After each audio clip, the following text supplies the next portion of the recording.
Welcome and bienvenue, welcome dans une nouvelle vidéo. Tintin. Un coca, du soleil, la belle vie. Sauf qu'on est lundi.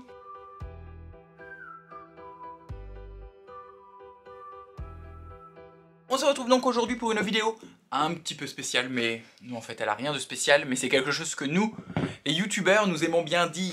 Je vous retrouve pour une petite vidéo un peu spéciale. Non, je vais lire des bouquins, je vais vous donner mon avis, rien de spécial, c'est ce que je fais ici depuis un an, ma foi. Ce qui relira ces deux livres, car ça va être une plutôt courte vidéo, car je ne lirai que deux livres, seront l'auteur. Je suis cette année partenaire, désolé je suis essoufflé, j'ai couru dans mon appartement.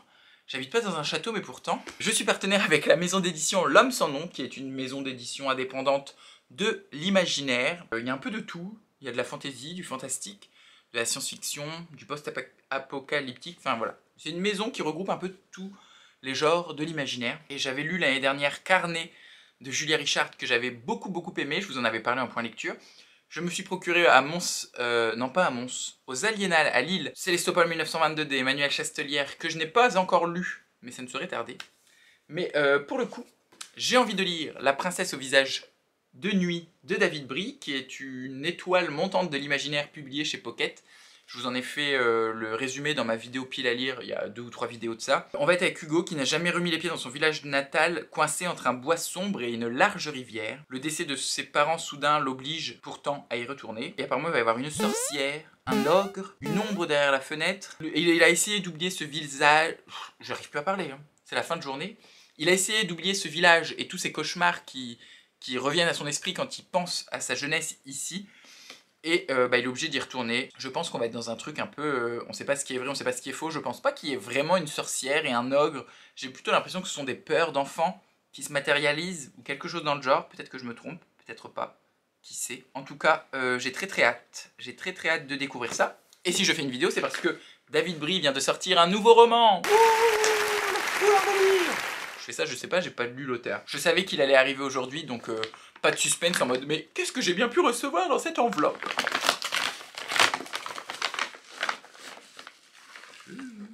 J'ai reçu Floris. Et non, c'est une blague, c'est un post-it sur le livre. Je disais, j'ai reçu Le Chant des Géants, qui est en hardback, édition prestige, comme ils le disent, au prix de 24,90 €. Je vous dis tous les détails, vous pouvez le commander directement sur le site des éditions de L'Homme sans nom.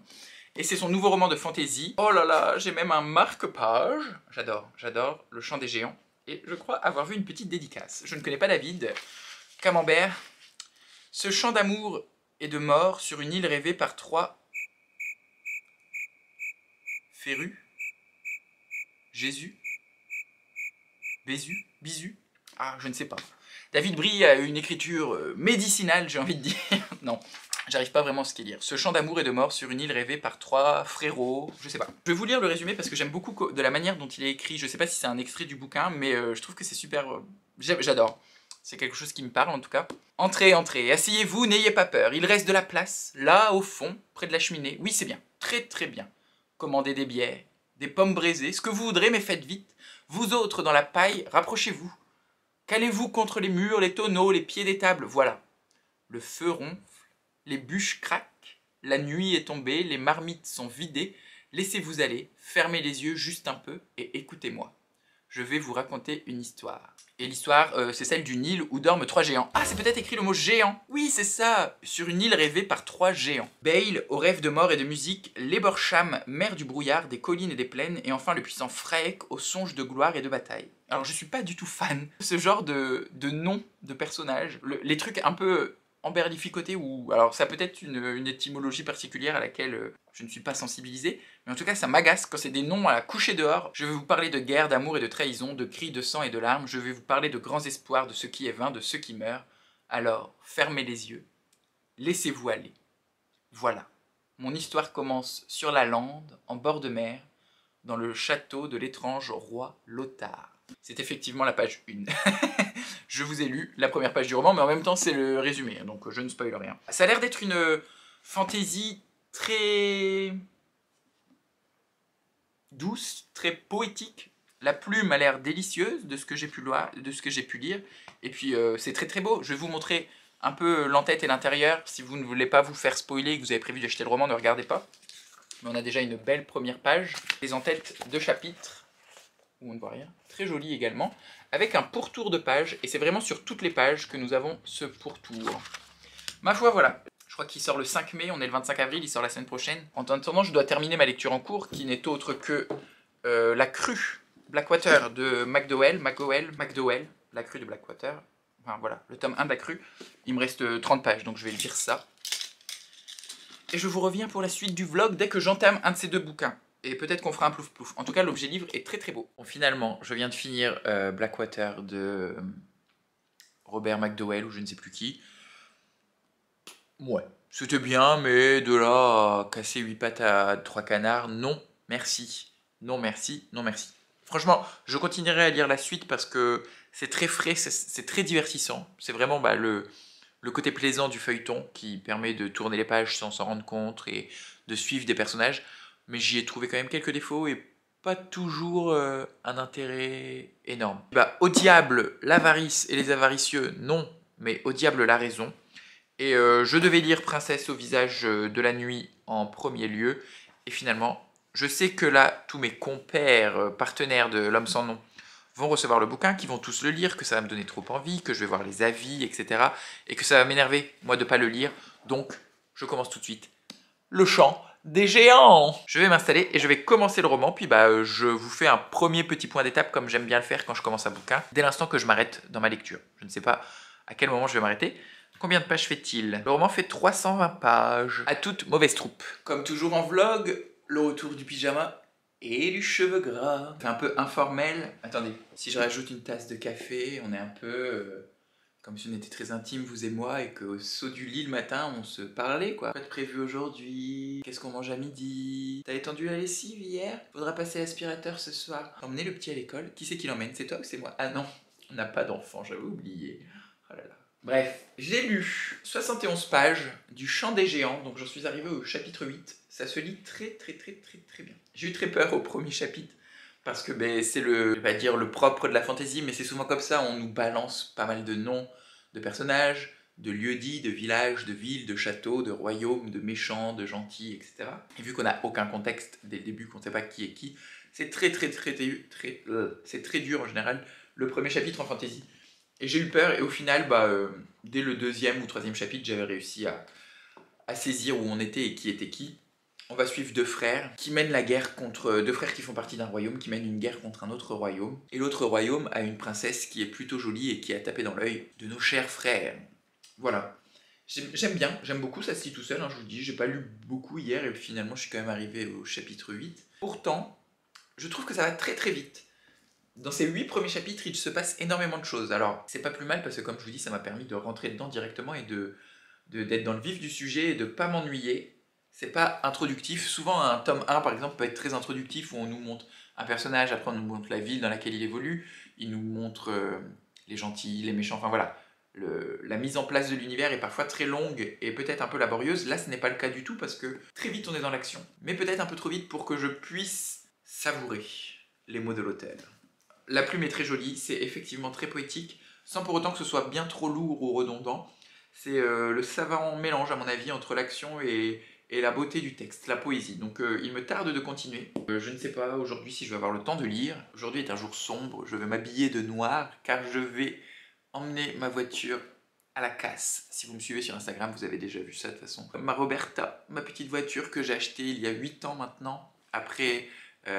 3 années de dur labeur au McDonald's pendant mes études à la fac. Voilà, je m'en sépare. Ça fait vraiment bizarre de se séparer de sa première voiture. Hier, j'étais en train de la vider, hier soir en rentrant du boulot, parce qu'on a toujours mis un bordel dans notre voiture. Limite, à chaque fois que je prenais un objet, que je le mettais dans le sac, j'avais la larme à l'œil. Et là, ce matin, il faut que j'aille au garage du coup pour la déposer. C'est un garage qui va l'emmener à la casse pour moi, là où j'ai acheté ma nouvelle voiture.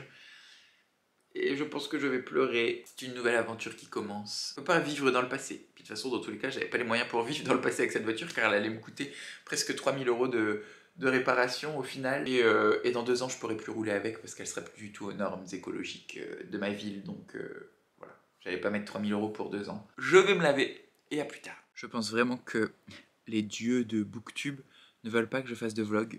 Dans mon dernier vlog, je vous racontais que j'avais une espèce de grippe qui ne passait pas, etc. Je suis pas allé travailler aujourd'hui, je suis allé chez le médecin.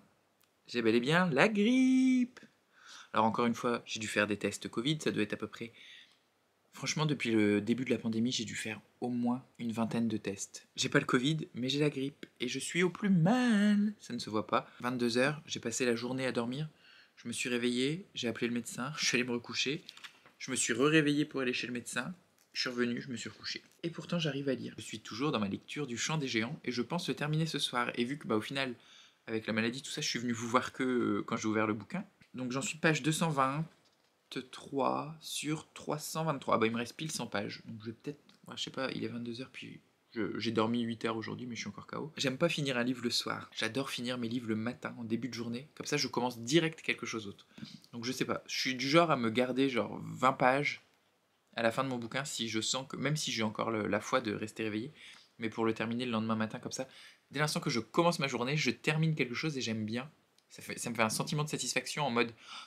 J'ai fait quelque chose aujourd'hui, j'ai terminé un bouquin. Je persiste à dire que j'aime bien, mais ça sera pas un coup de cœur. Là, j'en suis persuadé maintenant. Je pense que c'est voulu, mais c'est vraiment à prendre comme un conte, dans le sens où je trouve, en tout cas moi, pour mon point de vue, quand je lis ce genre d'ouvrage de fantasy, on n'a pas assez de contexte sur l'univers dans lequel les personnages évoluent, sur les liens entre les différents royaumes, parce qu'on comprend que c'est une île, donc l'île de Westan, une île où il y a plusieurs rois et seigneurs, que l'île n'est pas unifiée, sauf qu'on sait pas trop, parfois on nous parle d'anciennes guerres, etc. Et moi c'est vrai que j'aime bien avoir un peu de contexte historique, je pense que c'est un one-shot et qu'on n'en aura jamais plus sur l'univers, donc c'est pour ça que je dis que c'est à prendre comme un conte, parce que vraiment on est à un moment donné dans l'histoire, et puis de toute façon il y a un compteur, les chapitres sont, vous savez, je vous avais lu la première page, asseyez-vous, n'ayez pas peur, à la manière d'un conte oral, ça continue à chaque fois, entre 2 ou 3 chapitres, on a le conteur qui revient et qui continue un peu son récit. Si vous attendez, alors je vais pas dire que ça manque de profondeur, parce que il y a quand même des discussions qui sont assez intéressantes, assez sympas, mais c'est vrai que j'ai moi l'impression un peu parfois d'être en surface. Après, c'est très distrayant, ça se lit très très bien, genre, si vous aimez les grandes batailles, si vous aimez tout ce qui est... Alors je sais pas si ça s'appelle de la medieval fantasy, je suis, comme vous le savez, un culte dans ce domaine, mais voilà, il y a des chevaux, il y a des épées, il y a des arcs. Oui, si, il n'y a pas tellement de magie que ça en plus. C'est chouette. Puis j'aime bien le côté. En fait, il n'y a pas de dieux. Ce sont 3 géants. Donc, je vous avais dit les noms des géants. Ce sont un peu les 3 dieux. Et ça, j'aime bien parce qu'il y a une analogie entre la prière et le rêve.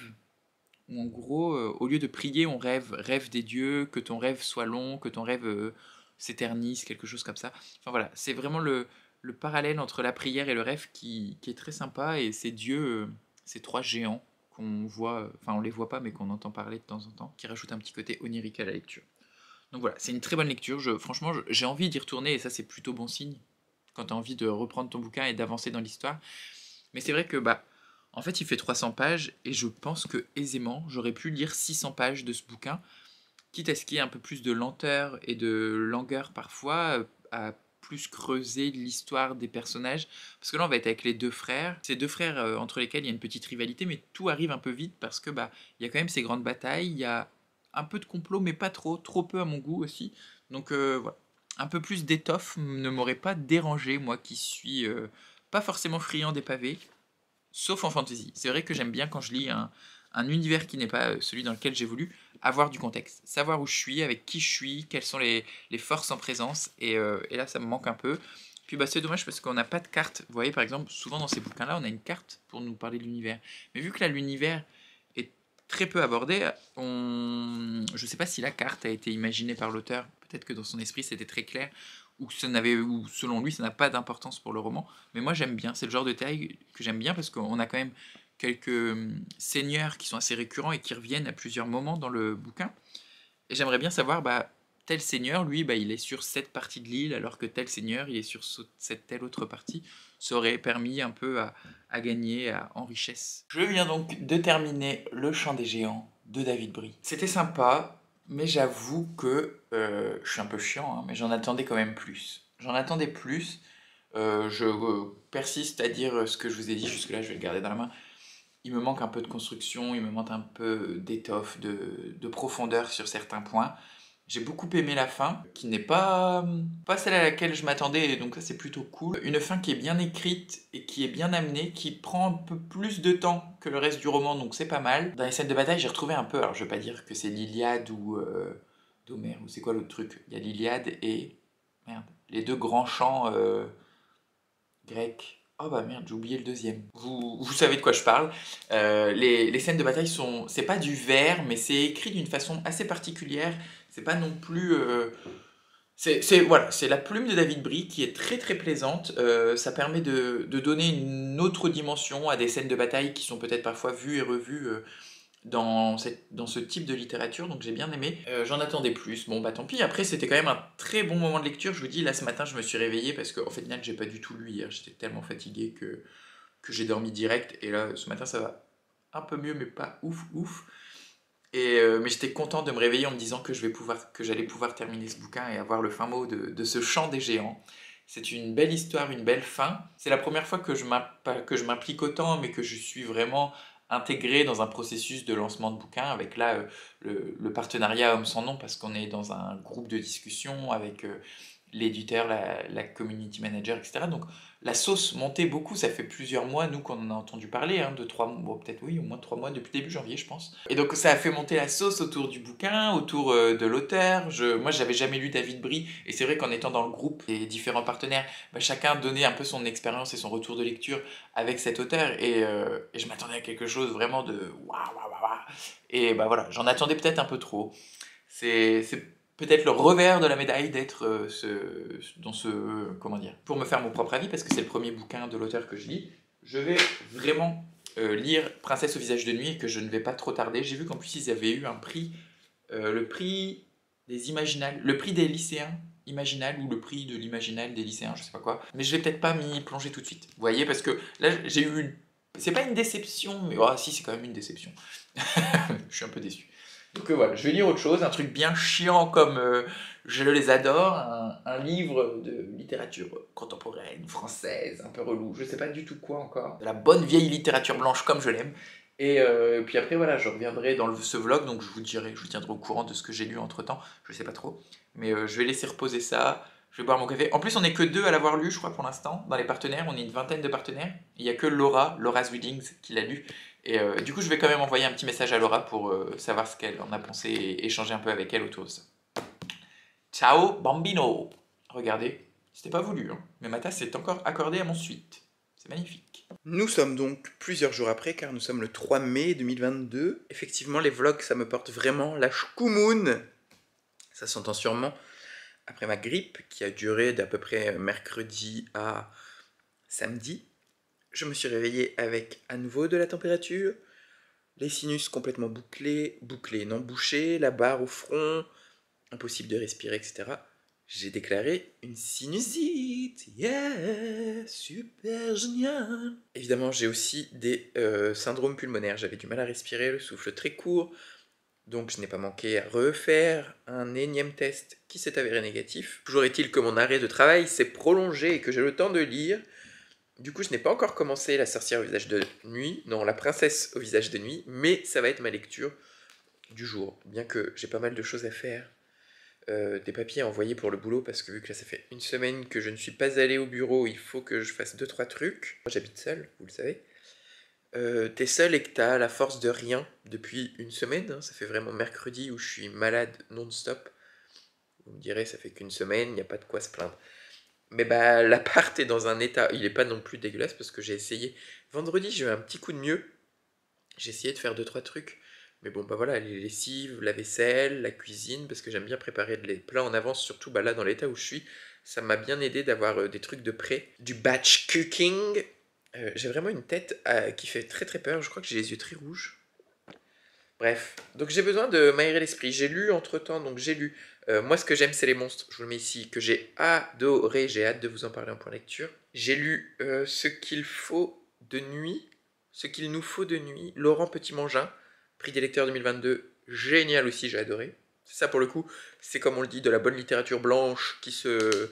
Non, en plus ça se branle pas comme littérature, c'est assez facile à lire, ça fait à peine 150 pages. C'est l'histoire d'un père et ses deux fils qui doit les élever seuls, et aussi Ça m'a fait penser un peu à Retour à Reims de Didier Héribon, parce que ça nous parle de comment des gens qui votent à gauche peuvent se mettre à voter à l'extrême droite par la suite. Et j'aime bien ce mécanisme qui est très bien expliqué, encore une fois, dans ce roman. Et j'ai lu juste après La Digue, le tome 2 de Blackwater. Donc là, je m'attaque à David Bribry, voir si ça arrive à me faire changer d'idée. J'ai un peu digéré Le Chant des Géants, et c'est vrai que finalement, j'ai peut-être été un peu sévère, je sais pas, je me rappelle plus exactement ce que j'ai dit, c'était il y a 5 jours, et entre-temps, j'ai perdu mon cerveau.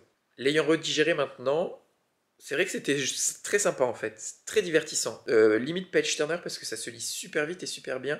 Donc ouais, j'aurais dû être un peu plus indulgent peut-être. Cessons de tergiverser et lisons ce nouveau bouquin. Je vais essayer de lire, on va faire 50 pages et je vois que, oui voilà, à 57 pages c'est la fin d'un chapitre. On va essayer d'arriver à la page 57 et je vous fais un premier retour là-dessus. Bon, je viens de lire 60 pages. Et alors, je peux pas me prononcer au bout de 60 pages sur 350. Ça a l'air très sympa. Je ne savais pas, je crois que c'est catégorisé comme polar fantastique. Et c'est vrai que là, dès le début, on nous balance une petite enquête dans la campagne française, à Saint-Cyr plus précisément, pas très loin de Paris, je crois. On est avec un homme qui retourne dans ce village d'enfance parce que ses parents sont retrouvés morts à la suite d'un accident de voiture, et il semblerait que l'accident ne soit pas forcément qu'accidentel. Et donc on est à moitié sur des flashbacks entre l'enfance de Hugo, le personnage principal, et le temps présent avec le corps de ses parents, enfin l'accident de ses parents. Et à côté de ça, on est aussi dans cette dualité de Hugo qui a quitté cette vie campagnarde et qui est parti s'installer à Paris, et ce retour dans le village d'enfance, signe de traumatisme, signe de cauchemar, etc. Pour l'instant, il n'y a pas vraiment de fantastique, on est surtout dans une succession de mystères. En gros, on apprend que quand il était plus jeune, il s'est passé des choses un peu étranges, qu'actuellement, là où il en est, il se passe toujours des choses un peu étranges dans la maison de ses parents, qu'il retrouve, etc. Mais voilà, on installe, on plante le décor. L'écriture est sensiblement différente du Chant des Géants. Bah là, pour l'instant, j'ai lu que 60 pages, mais j'aurais pas pu deviner que c'était le même auteur qui avait écrit les deux bouquins. On est dans quelque chose d'un peu plus froid, d'un peu plus dur, d'un peu plus mystérieux. Là où on avait la chaleur des auberges et de l'épopée, de la fantaisie un peu épique dans le Chant des Géants, là on est plutôt vraiment dans du polar un peu froid, avec cette forêt, ce petit village, cette campagne française très réaliste, un peu, j'ai envie de dire, à la manière, c'est pas du tout péjoratif, hein, à la manière d'un téléfilm France 3, vous voyez, où on est vraiment dans cette campagne humide, avec un cimetière, avec une forêt un peu fraîche, avec l'eau qui coule des feuilles, ploc, ploc, ploc au sol, la mousse, enfin, voilà. Donc j'aime bien, franchement c'est très prenant. Je regrette d'avoir plein de choses à faire car j'aurais bien continué un peu ma lecture. Entre les chapitres, il y a ce petit décompte 9 jours avant le solstice d'été, 8 jours avant le solstice d'été, solstice. C'est dur à dire hein, quand on a une sinusite et qu'on est bien enrhumé. Et je pense que je risque de préférer ce bouquin au Chant des Géants. On se retrouve donc plusieurs jours plus tard. Je ne suis plus malade. J'ai réécouté le dernier plan parce que maintenant, vu que là, voilà. Bonjour, comment ça va? Dès que je mets beaucoup de temps à filmer les différents plans, à chaque fois j'oublie ce que j'ai dit. Et donc je regarde le plan précédent là et j'ai entendu que j'étais super malade. Alors j'espère que c'est pas trop désagréable. Ma foi, j'ai terminé Princesse au visage de nuit, La princesse au visage de nuit, de David Brie chez Pocket L'Homme sans nom. Enfin chez L'Homme sans nom puis chez Pocket. J'ai un petit goût de... ça va faire comme avec le Chant des Géants. Je suis vraiment un casse-couille, ça va faire comme avec le Chant des Géants. J'ai un petit goût de déception. Et c'est aussi en partie pas à cause de la hype, enfin de l'engouement autour du roman. Donc c'est totalement une enquête. Alors, polar fantastique, oui, il y a quelques éléments de fantastique, mais c'est très léger. Ouais, surnaturel, vous me direz, c'est peut-être pareil, polar surnaturel, polar fantastique, je sais pas trop. On est vraiment avec ce jeune homme qui retourne à la maison et l'enquête dans tout ce qu'elle a de plus classique, avec les différents secrets qui s'ouvrent les uns après les autres, les différents retournements de situation. On part sur une piste, c'est pas la bonne, on va ailleurs. Les codes du policier, du polar sont tous réunis, sont plutôt bien écrits. Et j'ai juste en fait trouvé que ça restait un peu trop classique parce que la fin est un peu rapidement expédiée à mon goût. Donc du coup, avec cet enchaînement parce que je vous dis c'est quand même un polar fantastique, donc il y a quelques mystères tout au long de la lecture qui s'ajoutent. Cet enchaînement de mystères qui est plus ou moins expliqué et expédié sur la fin qui m'a un peu déçu, donc voilà. quelques réticences. C'était très sympa, ça se lit super bien. Et en fait, c'est le point commun que je trouve entre ces deux ouvrages de l'auteur, c'est qu'il a une plume qui est très belle, parce que assez poétique, assez enlevée, assez écrite, enfin une belle plume, et pourtant c'est toujours très efficace dans la lecture. On bute pas, c'est pas fastidieux, il n'y a pas de longueur. C'est vraiment c'est du page turner, très divertissant. Alors ça a été ni l'un ni l'autre un coup de cœur, j'ai juste passé de bonnes lectures divertissantes où je me suis laissé porter par le livre et l'univers proposé. Que ce soit là où on est vraiment dans ce conte oral, cette tradition orale d'épopée un peu grandiose entre des armées et quelques conflits, tout ça. Et là, le petit village de campagne où vraiment, moi, j'aime bien parce que ça m'a rappelé le petit village dans lequel mes parents habitent et dans lequel j'allais en vacances pendant toute mon enfance. Et on est vraiment ça, ce petit village de campagne, avec le vieux qui a sa maison au bout du village, avec celle qu'on traite de sorcière. Enfin bref, voilà, tous les éléments pour une bonne construction de l'univers, même si là j'ai trouvé que c'était pas assez approfondi, on imagine bien quand même l'ambiance, voilà. C'est des très bons romans d'ambiance qui ne sont pas ennuyants. Donc c'est vraiment intéressant à lire parce que on se laisse porter, on se laisse immerger. Après, voilà, c'est pas forcément ce qui moi me plaît et me touche le plus profondément. Je suis content d'avoir découvert. Ça me fait du bien en fait de m'ouvrir un peu, de lire d'autres choses.